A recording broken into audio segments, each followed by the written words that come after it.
All right, we are going to look at this book, Emma's Poem. If you can't see, get where you can so you can scoot one way or the other. But you need to be quiet. So Emma's Poem. It was written, it's called The Voice of the Statue of Liberty. It was written by Linda Glasser and paintings by Claire Nivola. So listen carefully. And you all should be sitting up. We don't lay down.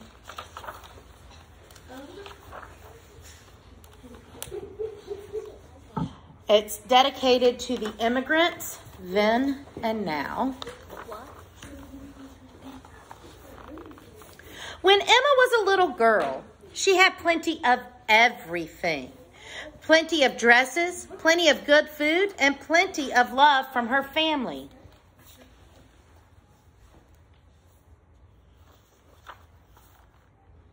She lived in a large, comfortable home in New York City with her mother, father, her sisters, and brother. She loved to read, and she had plenty of books. She loved to write, and she had plenty of time to create stories and poems. All the people Emma knew had plenty of good food and fine clothes. They had plenty of everything. Even when Emma was all grown up, and by then a well-known writer, she still only knew people who had plenty of everything.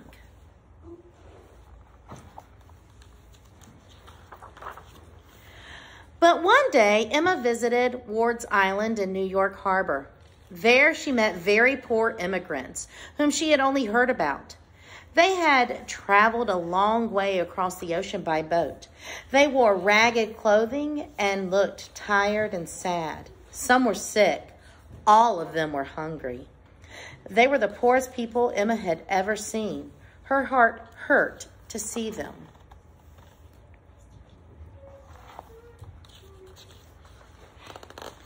They were Jews like Emma.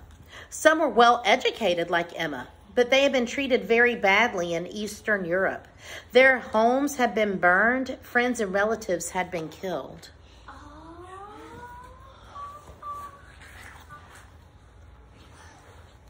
They made the long, hard journey to America, hoping for a better life.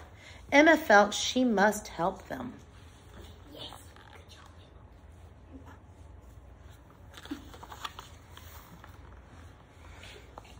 Those of you who are watching the video, the comments that you hear made should not be heard. And that's pretty embarrassing for a third grader not to be able to follow directions, isn't it? At the time, in the 1880s, people believed that a fine lady like Emma should not mingle with poor people. But Emma often visited the immigrants. She helped them learn English and get training for jobs. In time, she made friends with many of them.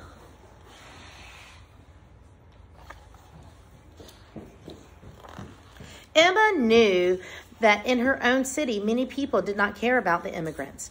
People said they were so ragged and poor, they'd ruined the country. In those days, women kept their thoughts quiet. But Emma wrote about the immigrants for the newspaper and in poems. She told with great feeling how badly they needed help. She explained that with help, they'd give back to the country. Many people read her writing. Some began to care, but still, many did not. One day, Emma heard about a statue being constructed in France as a gift of friendship for the United States. It was meant to show the great love of liberty that both countries shared. The statue was huge, 151 feet tall. The arm holding the torch was 42 feet long. The statue would be erected right in New York Harbor. But first, money was needed to build a very large pedestal for the statue to stand on. To raise money, many well-known American writers, such as Mark Twain and Walt Whitman, were asked to write something. Emma was asked to create a poem. The whole collection would be sold to help pay for the statue's pedestal. Emma Lazarus always wrote what she cared about. Now she thought hard. What did she want to say?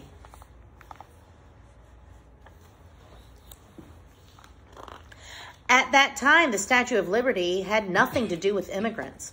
But Emma knew that immigrants would see that huge woman when their boats first arrived in New York Harbor. Wouldn't they wonder why she was there? What might they think? What might they hope? And what if the statue was a real live woman? What might she think when she saw the immigrants arriving hungry and in rags? What might she feel? And Emma pondered, what would the statue say if she could actually speak? Emma took up her pen and began to write.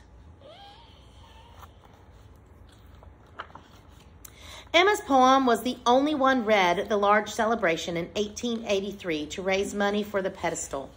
Those listening heard a powerful new voice speak up for the immigrants. In the last few lines of Emma's poem, they heard a huge statue send out a welcome to immigrants and boldly tell the world, "Give me your tired, your poor, your huddled masses yearning to breathe free." 3 years later, in 1886, when enough money had been raised, the statue was packed into 214 crates, shipped across the Atlantic Ocean, and erected in New York Harbor on top of the pedestal.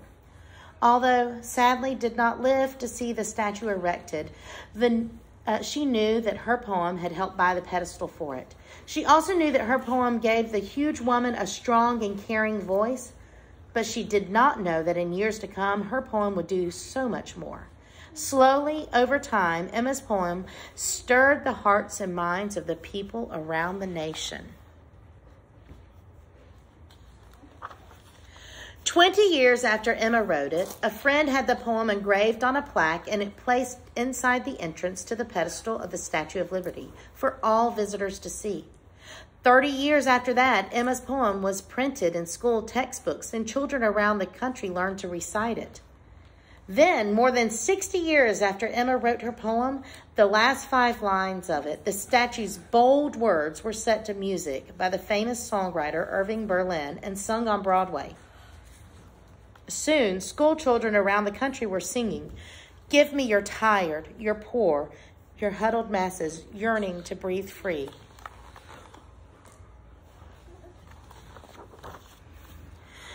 Now the huge statue was much more than a gift of friendship from France to the United States.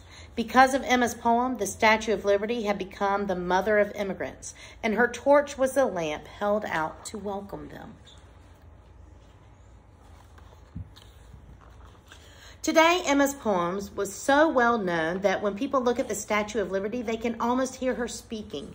"Give me your tired, your poor, your huddled masses yearning to breathe free, the wretched refuse of your teeming shore.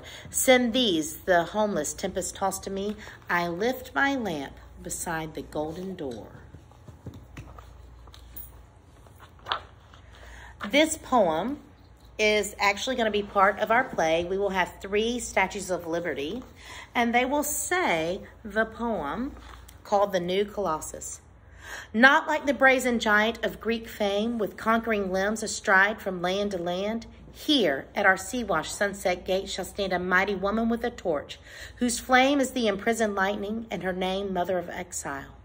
From her beacon hand glows worldwide welcome. Her mild eyes command the air-bridged harbor that twin cities frame. "Keep ancient land your storied pomp," cries she with silent lips. "Give me your tired, your poor, your huddled masses, yearning to breathe free, the wretched refuse of your teeming shore. Send these, the homeless tempest tossed to me. I lift my lamp beside the golden door." We're getting ready to learn a song about it.